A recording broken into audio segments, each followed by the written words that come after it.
Hey guys, I wanted to show you why I, of all people, own a waffle cone maker. And I don't eat a lot of ice cream or waffle cones, but I just learned about this. How would you like to be able to make a tortilla or a sandwich wrap or a pizza crust that's not just keto, it's carnivore?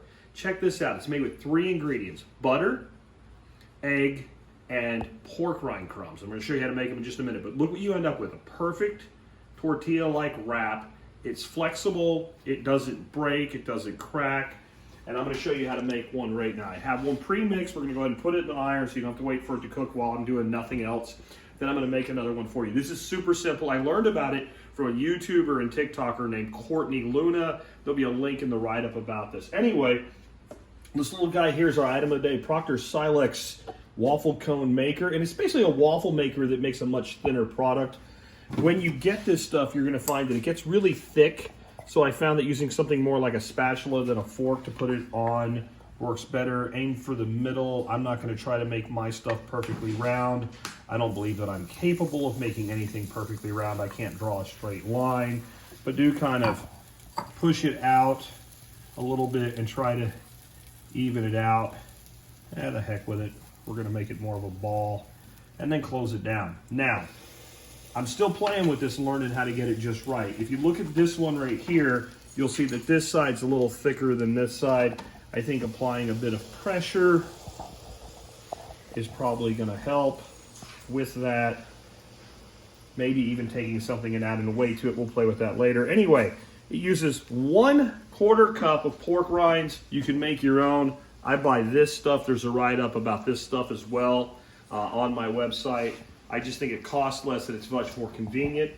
So 1/4 cup of pork rinds, and that's going to be about 2 level tablespoons or 4 level tablespoons or 2 heaping tablespoons, depending on what that means to you. You might want to check for yourself if you don't want to use a measuring cup. We are also going to need 1 egg.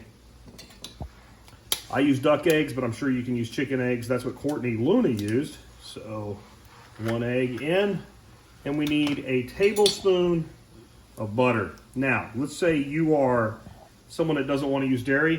Use a tablespoon of beef tallow. Would work just as well. Get yourself a fork and just mix up your whole mixture. And you want to get a good mixture. Probably a good idea to beat the egg first, unlike what I did, so that you don't have like egg white spots, which I might get with this one. We're going to have tacos tonight. We're going to use these.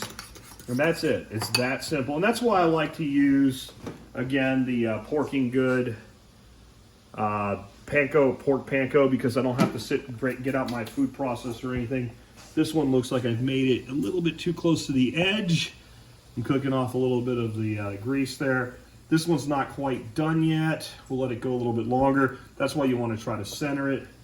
We'll just go ahead and let that cook a bit longer. But anyway, this is what you're going to end up with right here. And again, I think you can make a pizza with that. I think you use it as a flatbread. I think you can cut it up in pieces, throw it in the oven and toast it, make it a little bit crispy, use it as chips.